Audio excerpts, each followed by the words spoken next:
Hello, I'm Andrew from the Salvation Army in Sunbury.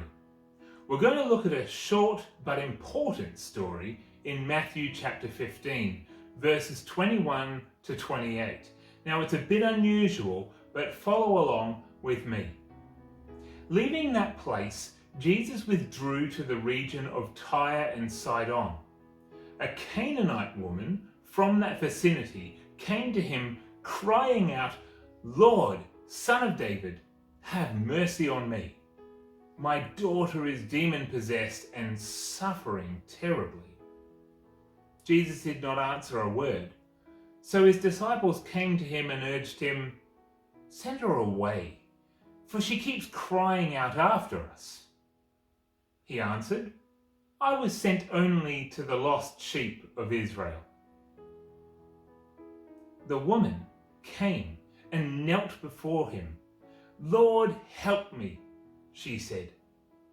He replied, "It's not right to take the children's bread and toss it to the dogs." "Yes, it is, Lord," she said. "Even the dogs eat the crumbs that fall from their master's table." Then Jesus said to her, "Woman, you have great faith. Your request is granted." And her daughter was healed at that moment. Now, if you're like me, the first time you heard this, either reading it here in Matthew or perhaps in Mark chapter 7, you might have been forgiven for thinking Jesus was the bad guy. We have this really persistent Canaanite, this Syro-Phoenician Greek woman, entreat Jesus to help her demon-possessed daughter, only to be ignored and then dismissed by Jesus. This doesn't seem like the Jesus we know. Jesus tends to respond to those seeking his help. He answers, he comes over, he gives them the time of day. So let's have another look at this and see if there's something we might have overlooked. We encountered Jesus right after a dispute with the Pharisees. That's the Jewish religious leaders. You can see this in Matthew 15 verses 10 to 20. And he's disputing purity and defilement. Jesus had implied that all foods are clean, and therefore removing one of the basic barriers between Jews and Gentiles. He says it's not what goes into a person that defiles them, but what comes out. The words you say are so much more important than the kinds of food you're eating. Now, obviously, the Pharisees didn't accept Jesus' authority in the matter, and they'd threatened Jesus' life before, so perhaps Jesus was just giving the situation a chance to cool down. Now, I've got a map for you here. Jesus travelled northwest. He travelled up here to the cities of Tyre and Sidon on the Mediterranean coast. Now today they're located within, this would be Lebanon up the top here, but back then they were in Phoenicia, in the south of the Roman province of Syria. Hence the woman in Mark is called Syro-Phoenician. Now you might have noticed that these are not Jewish places, they're outside Israel. So possibly for the very first time, Jesus has gone outside his normal ministry area. Now this is actually really significant. Jews were not supposed to mix with non-Jews, what they called Gentiles, because it makes them impure and they wouldn't be able to attend worship until they had purified themselves again. Now the strongest cultural lines, apart from geography, were based on, you guessed it, food purity.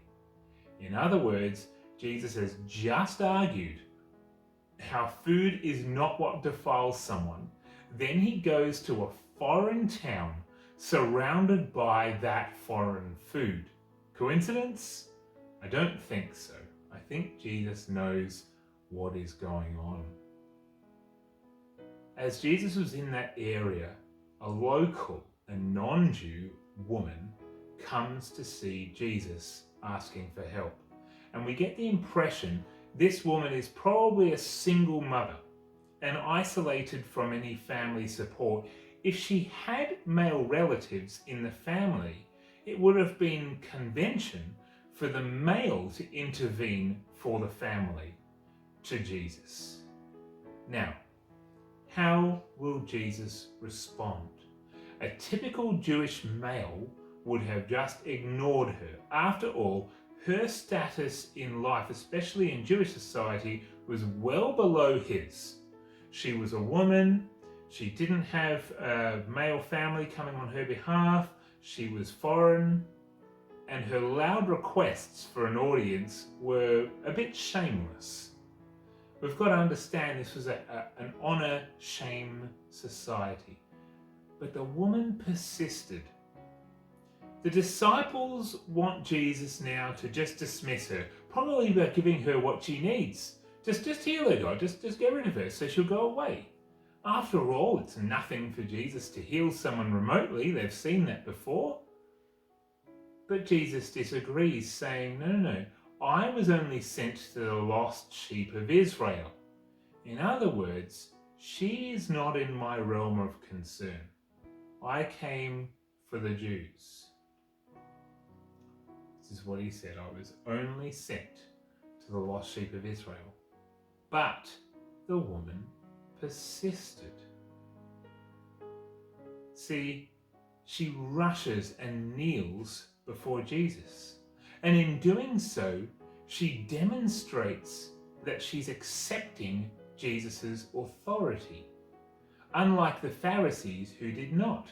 Now her demand is shorter this time, or her plea, Lord, help me. 3 simple words spoken right to him. Well, now Jesus engages, perhaps harshly to our ears. He says, it's not right to take the children's bread and toss it to the dogs. For Jews, dogs definitely had a negative connotation like you might hear it today. But the Greek word for children Jesus uses means descendants. It's spoken about the children of Israel. So, I don't know, perhaps this was a common expression spoken by visiting Jews to the area, reflecting a deep-seated contempt of Gentiles, a bit of racism, really. Jesus' meaning was very clear. It's not right to take what Israel deserves and give it to the Gentiles. The disciples are watching on at this point. And I imagine if they had popcorn, they'd be shoveling it into their mouths, hanging off every moment. So what happens next?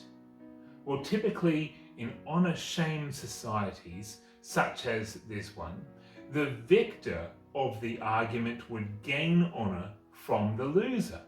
And you see in Jewish writings all the time, they often have someone challenge an authority figure by asking a provocative question, and the rabbi or leader would respond with a correction or a reproving statement. And so the rabbi or the teacher gains the honour. Now we see this elsewhere in the Gospels, for example, when Jesus is asked if the Jews should pay taxes to Caesar. But in this story, it's reversed. Jesus says the provocative thing, and the woman offers the reproval. And what's interesting is this is the only time that someone bests Jesus in a debate. She comes off the victor. The woman responds, "Yes, it is, Lord. Even the dogs eat the crumbs that fall from their master's table."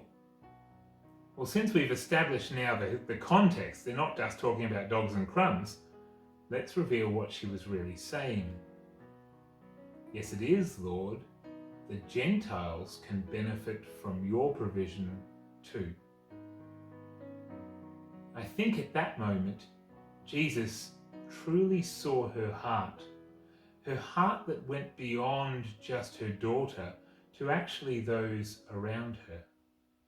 he says, "Woman, you have great faith. Your request is granted." Now, this seems to be the first time that someone was able to change Jesus' mind as well, persuaded by a non-Jewish female stranger with a sick daughter. Her persistence had paid off. I can imagine the disciples' mouths hanging wide open. Scholars recognize this interaction as a turning point for Jesus' ministry. Over the next couple of chapters in Matthew, Jesus ministered consistently and extensively to that area to thousands of people. See, by kneeling at his feet, but being persistent and speaking out, the woman had ingeniously utilized the honor-shame dynamics to transform his metaphor so as to include the Gentiles within God's coming kingdom. So what lesson can we learn from this? Here it is. Never let your birthplace, your status, your gender, your race, or your family determine what you think God can do for you. By pursuing Jesus, by speaking out, by pleading with him, by being persistent, you can intercede for others, no matter who you are. Now, sadly, history doesn't record the name of this persistent and quite witty woman, but she might just have helped secure our place at the table of Jesus' kingdom.